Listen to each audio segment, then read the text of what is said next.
So y'all, we back with part two of question and answers. We got a lot of questions from you Because I all, know and we many just girls who can beat up somebody on their own. Like, they're not looking for a guy who can outbeat thing them. I You know try what I to mean? Not, practice with communication is a three question hey, phrase. friends. Welcome back to the PB&J show. I'm PB, Pilar Bell. And I'm Jay. So y'all, we back with part two of question and answers. We got a lot of questions from you all, and we just are appreciative of those questions. Listen, if you have a question for us, just drop it in the comments below, and we would love to answer your question. Or go to our link tree, and you can. There's a question thing on there that you can ask questions on there too. But thank you for all of you who have sent questions our way. And let's get into part two of this. So you missed part one, go back and watch it. But this is part two, and we got a special question for you at the end. So I want to start off with this question, babe. It's this. Says, what does the role as a protector and provider look like as a husband in a marriage? So I think that's for me, right? So the role of a protector and a provider. Now, traditionally, protector and provider has been protect physically, provide financially. I want to take that a little step further though, because I feel like as the husband, you have a great opportunity. I have a great opportunity. We have a great opportunity, man, to really protect our spouse's emotions, protect them mentally, protect them spiritually, because you can protect them physically, but if you're not protecting them spiritually, what does that look like?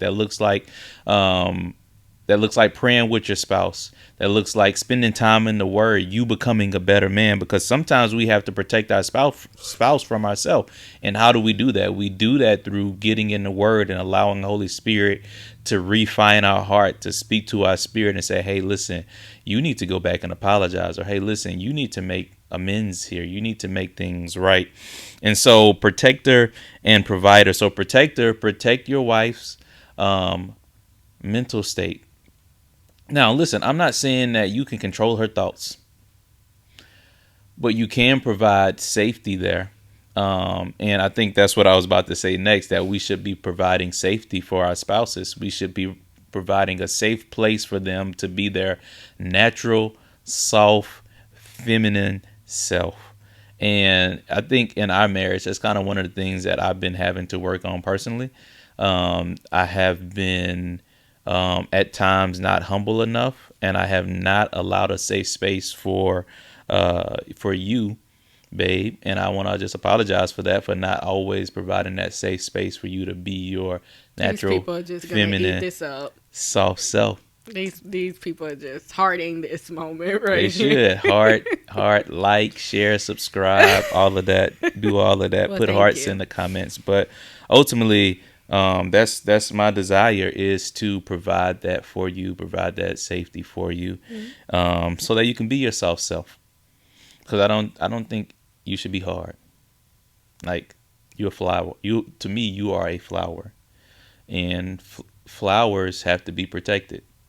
They have to be given the right things provided for, like water and sunshine, um, and fertilizer and all of that good stuff, and being in the right environment. And so we as men, we have a great responsibility. And yeah.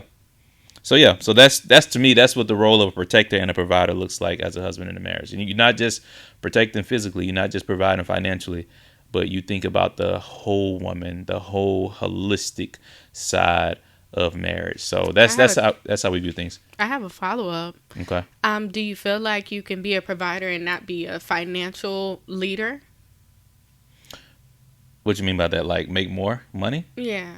So, like, Yes. can you be a provider in your home and your spouse make more money than you? Of course you Let's can. talk about that, because I think that when we think about provider, a lot of folks go straight to, I got to make the most money. Yeah, yeah, yeah. And it's just an ego thing.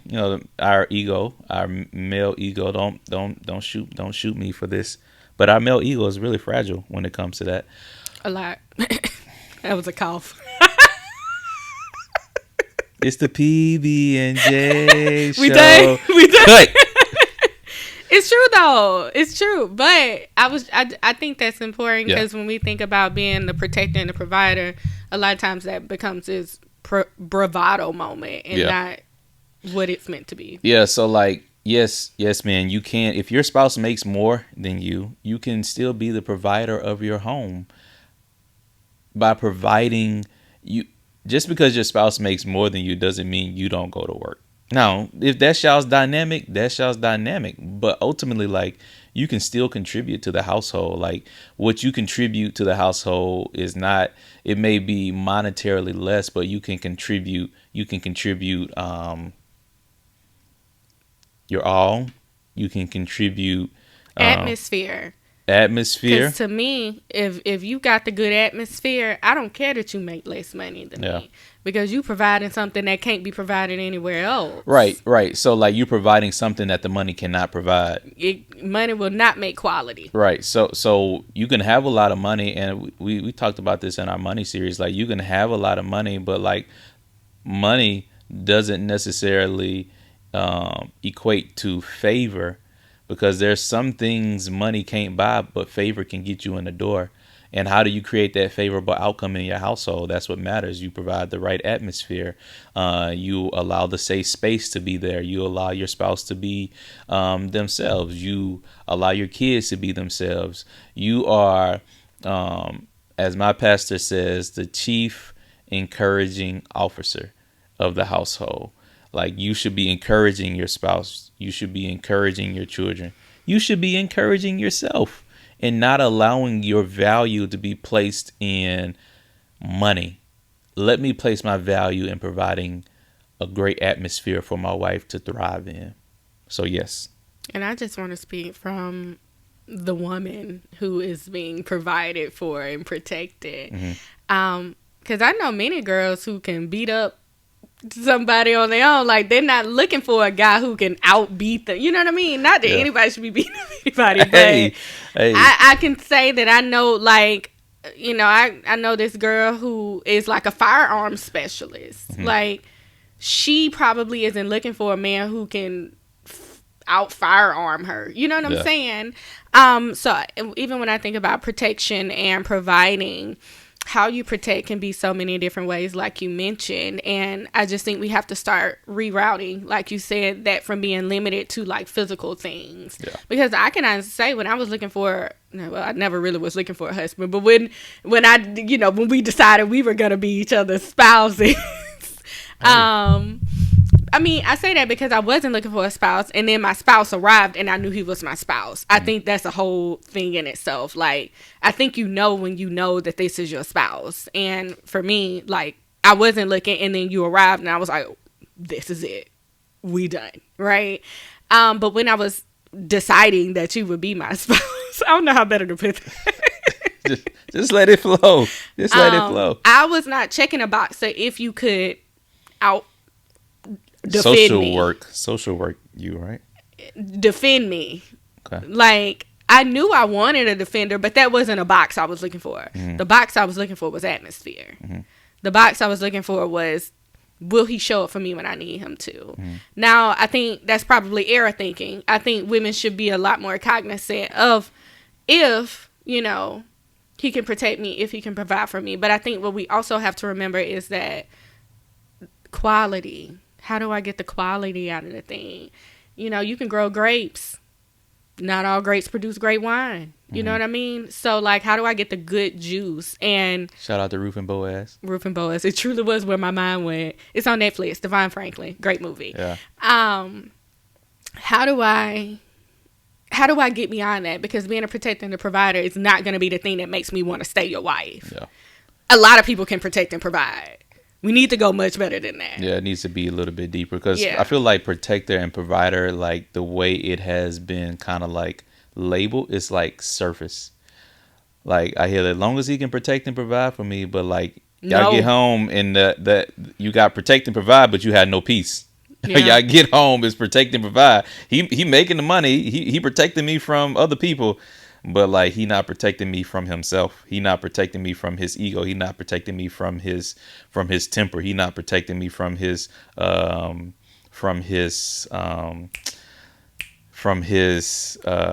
I cannot think of that word. It's Oh, something that I used to be. I used to be like a really nonchalantness. Like he's oh, not okay. protecting you from his nonchalantness. Like you bring a problem to him, he's just like whatever. Like he don't address it. Like he just sweep it under the rug. Like And I think women it, should be protectors and providers in the same way. I mean, I don't know that I'm ever gonna out like man you. I mean, yeah, not I don't know. I know I'm never gonna outman you, and I'm never gonna jump in front of saving somebody the way I expect you to jump in front of somebody to yeah, save somebody. But I also think that I can be a protector and a provider in the same way. Like, protecting your peace, yeah, protecting my peace, protecting our home's peace, our legacy's peace. yeah, Like, those are things that women are meant to do, and providing good nature, good spirit. I also believe that we should be encouraging. And to be honest, the thing that I think that I hear you say the most is that you want me to be saying things to you, hmm, right? So I know that protecting your say mine.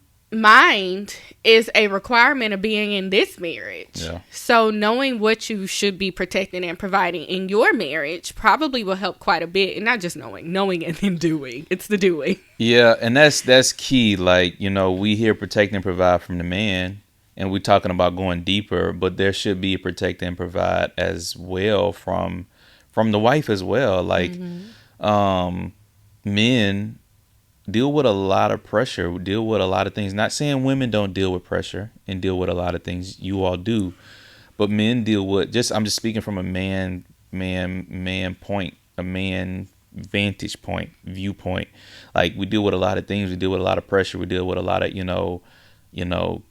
competing thoughts and all of this. And so I don't want to come to a house to where I have to protect myself from my spouse, or I have to protect myself from the atmosphere. Like I want to be able to come home and like relax and be free, and be free to say and be who I am, and not have to protect that. And so like I just think safety has to happen on both ends. Like providing has to happen on both ends. And so yeah. So cool. Anything else you want to say on that one? We spent a lot of time on that one, but Yeah. it's all good. I This is thought part that two was for a reason. I thought that was the closing question. No, that's not the closing question. Okay. We got about Maybe we just jumped to the closing one if that one took that long. What are some of the ways you continue to make your marriage stronger? What are some of the ways we continue to make our marriage stronger? Individually or Both. corporately? Yeah, I mean, corporately, I individually. think individually we are becoming better at self-assessing and self-regulation in the moment. That's a real hard feat. We've been doing it for a long time now, practicing for a very long time Yeah. now. But yeah, I think that is the most impactful way. I couldn't Okay. think of the word I was looking for. Okay. That's the most impactful way I think to influence the marriage. Is that what's the question? Improve Yeah. the marriage? Yeah. Make the marriage stronger. Make the marriage stronger. Corporately, I think what are we doing together? I think practicing the things we idealized. I know that was real ambiguous. I mean, like an increase in things that help make the marriage better, like being aware and actually doing those things. So, like trying to have more fun conversations, trying to do more things together, pray more together, spend more time with our kid together, that kind of stuff. Okay. Okay. Yeah. So I will say this, that from now in the dating, our communication, it wasn't horrible. When we got married, it's just like communication clashed. But now I feel like Well, I don't feel that way, but okay. It was horrible when we dated? Is that what you said? no. I said it was okay when we dated. Like we was had just fine. it was just fine. But when we Oh. got married, like it's like that's when the communication really clashed. Like the communication patterns really clashed. And This where those personality differences come in. Okay. Yep. And so I say now, like, we have been better at communicating with each other, and that's what we're going to talk about in the next episode. So make sure you tune into the next episode, because there's a lie that we tell ourselves, that we tell each other, that's not very beneficial for the marriage, and it causes resentment ultimately, and it causes problems ultimately. So it's just a bug for the next episode. So make sure you catch the next episode next week. But we have gotten much better in our communication and how we talk about things. And I feel like communication, as long as you work on that communication aspect, your marriage will get better. As long as you say, hey, how can we better communicate about this? How can I better phrase this? How can I better come to you with not blame, but come to you letting you know how I feel about a situation? And I think, in the beginning, it was more so like blaming each other. But now we've gotten to a place to where we don't blame each other as much. And so communication definitely has made our marriage stronger. And therapy has made our marriage stronger individually and collectively as well. Now, we've been slacking. But I Oh, I think regularly go to my no, no, therapist. no, no, not that. I'm talking about us Okay. together. Us Oh, together. uh-huh. I'm saying I regularly go to my therapist too, but I'm saying us together. Okay. But one thing that has really helped me in our marriage, and this is gonna sound kind of crazy, is school. Even though it's caused some problems, it has really helped me to become better, because as I'm reading these books, I'm finding myself in these things, and like in these personalities, and in these pages I'm reading. Like, I'm finding myself, and I'm like, oh, I do respond like that. I do react like that. Okay, let me better appreciate my spouse. Let me better admire my spouse. Let me better admonish my spouse. And so yeah, this program has really kind of helped me to get better over the years of our marriage as well. All right. So next question. We just actually answered this question: how can couples improve their communication to better understand each other's emotional needs and avoid misunderstandings? We kind of just talked about that. What'd you say? Yeah. Yeah, I think we brushed on it. I think a good blanket response to that is knowing your other person's triggers and what their reactions are normally like, and start adjusting your behaviors to not press the buttons and heighten the situation. That's been a major key for me, is figuring out like best times a day, best tone, which I'm still practicing and learning. Knowing like the types of words to use. I think that's probably why he feels like we clashed a lot in marriage, because like my word choice is very like descriptive. And I recognize now that descriptive words only further enhance the anger that he is feeling. So I have learned what words to not use and how to try to get my point across without being so descriptive, which makes him feel like, I'm blaming him. And that helps to manage our conversations differently. So knowing what your person needs and start navigating around that thing without relinquishing the goal. Because you have a right to bring something to your partner's attention. You don't have a right to scrutinize the experience simply because you have a feeling. Yeah, I agree with all of that for sure. And so the thing I try to practice with communication is a three question phrase. Should I say this? Should I say this right now? And are my feelings correct around what I'm trying to say? And I try to practice that when I am communicating with you. The questions are: should I say this? Should I say this right now? And are my feelings aligned with what I'm trying to say? I think that's something that you can apply to your marriage. Just apply to your life, period. Not just in marriage, but like in emails, in conversations every day with people. Like, people can really take your words and really create a world from your words. And so you don't want to be the one to create a world of chaos for someone based on the words that you have said. And so that's one of the things I had to work on with you, and not creating a world of chaos with the words that I have said, because we're both descriptive in how we say things. So I've been working on that as well in our marriage.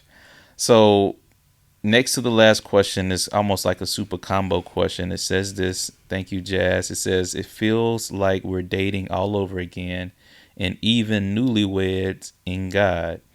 Was there ever a moment with the two of you in that way? So first question, do you ever feel like there was a moment where we've been dating all over again? No. Okay. No, we didn't, beyond dating. We didn't even get newlyweds, so Yeah. I don't think we have the typical experience Yeah. here. Well, I will say, like, whenever we go on trips, I do feel like, except when we argue on the trips because of something I say or do. So brothers, don't be doing crazy stuff on the trips. Go have you a fun vacation with no arguments. But I do feel like when we are out the country together, like it does feel like kind of like newlyweds It and feels dating. It refreshed. feels refreshing, Yeah. and we really just get to focus in on one another and really shut out the world. So I do feel like that in that. Next question: do you find life with your partner even more fulfilling as you follow God? For sure. Most definitely. For Like, sure. marriage is God's idea. Life is God's idea. So when you do it God's way, of course you're gonna be fulfilled. Of course it's gonna be flourishing. Of course it's gonna be fun. Now, is every day gonna be roses and rainbows? No, because we're two different people merging all of that together. But ultimately, it's quite fulfilling to do life together and to do life with God. Like, I find myself just reflecting on a day-to-day basis because I've been doing this, 5 things I'm grateful for, and every day I have to like fight myself to not put Pilar on the list, because I'm extremely thankful for you, and I am extremely thankful that we get to do life together. Like, I could not imagine doing life with someone else. I could not imagine doing this podcast with anyone else. I could not imagine having a child with someone else. And so, you make life fulfilling, and doing life with you it's a great thing. It's a phenomenal thing. And I want to do that for the rest of my life, for the rest of eternity. I'm gonna ask God when we get to heaven if we can still do life together, because that's how The much afterlife. the afterlife. That's how much I enjoy doing life with you. So yeah. So yes. Thank you. Yeah. Love you. And then lastly, even with the chaos and even the balance of culture that surrounds, do you find your life with your partner even more fulfilling as you follow God, even with the chaos and even the balance of culture that surrounds? I think the answer still is yes. It's a yes. It's a yes for me. Yeah. It's a yes for me, dog. As Randy Jackson says on American Idol. And then last question, we want to end with this question right here. How have you, I'm going to just rephrase it because it says finding a balance median with finances. How have we found the balance and median with finances? The median with finding. I think. Oh, have we found the balance? Like, Yeah. you go first because I'm not quite sure what this question is. It sounds like this person may be having a problem with finances in their marriage. The way you view your partner makes a difference. So if we're a team, then we should have a team approach when it comes to our finances. What everyone brings to the house, what everyone brings to the table, let's make the best of that, which I feel like we have done in our marriage. Like, we've been able to pay stuff off fast. We've been able to do stuff. We've been able to accomplish things financially because we have had an approach of not my money, not your money. This is our money. And I think that heart posture has really set us up to succeed in life and to be a whole lot further ahead. Not saying that we're tooting our horn and saying like we're better than people. I am saying though that we have found that somewhat balance when it comes to money is not a thing of mine's versus yours. It's like ours. Yeah. So I think that's what the question is, and I think we're gonna do a whole episode on finances, because we did some things with our finances, and we used ChatGPT, and ChatGPT told me that I was spending like $200 a month on fast food. That's crazy, Especially when I'm cooking. especially when she's cooking great meals. That yeah, They great get meals. left in the refrigerator. They get left in the refrigerator. No, but yeah, I agree. I think the financial conversation is a piece that has to be discussed more in depth and more individually, because everybody's money looks different and Yeah. where the money goes looks different. And some people may not get to live the experience of our money. So that's a whole nother thing. But for us, we have recognized that money earned is earned for the home. It's not earned for any individual person. And that has been very helpful for us. It's also a part of our philosophy. If we believe we're partners, we believe we're partners. Like, there's no like 25% stake in the company. It's 100% everywhere, every time. Yeah. So that conversation is much easier for us because we take that approach. Thankfully. Yeah. Like, not everyone does, and Yeah. I think it may make things more difficult.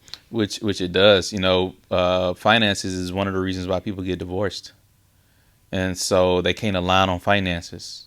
Yeah. And that's just, for me, I feel like, just me speaking from Pastor Jay right now, I feel like that's just a trick of the enemy, because when we come together, we are one. It's no longer mine versus yours. We are one. Yeah. I do think about special circumstances where, what if you fall in love with somebody who has a gambling issue? Yeah. What if you fall in love with somebody who then collects a debt that was not even theirs? Yeah. What if somebody steals your Social Security number and now you got all these problems, you know? So there are a lot of different options for why people do what they do. And yeah, I agree wholeheartedly that there's some enemy interruptions happening there. I do think there are some real world issues that are connected to those interruptions. Yeah. And going through that may be something you want to discuss, like individually with your therapist, also with your accountant. Yes. Yeah. Talk to people who can better facilitate that experience. But we can say for us, if there are not like unusual circumstances happening, that if you are one, you are one across the board. It's not one if, one and, it's just one. Yeah. Yeah, and I think I really do think we should do a whole episode on finances, married and finances, because I just feel in my spirit that's just one of the ways that the enemy, like I said earlier, tries to use to try to trick believers into separating or getting divorced because they can't align on the finances. So if y'all want us to do an episode on finances, just comment below. Do that episode on finances, because you know we want to give you wisdom. We want to give you what we have experienced to help you have a better experience and to help you have a fruitful, fulfilling, and fun and flourishing marriage. So yeah, I think we're gonna do that. So stay tuned. Respond below too, but stay tuned because I think we're gonna do an episode on finances. And maybe if you have some questions around finances and marriage, drop that below as well. So yeah, thank you for joining us for part 2 of the question and answer session. We definitely appreciate all of the questions, and if you have more questions, send them our way. And we want to do these questions. We want you to be involved in the PB&J show as much as we are involved in it as well. And so if you have more questions for us, just send us those questions, and we would love to answer those questions around marriage, around relationships, finances, spiritual things as well. So don't forget to like, share, subscribe. I didn't say that? I don't know, but I wanted to. I didn't hear it. Okay, I don't think I did say that. But I wanted to say it because I remembered the words. Good, awesome. All right, because it's the PB&J show. See y'all. Love y'all.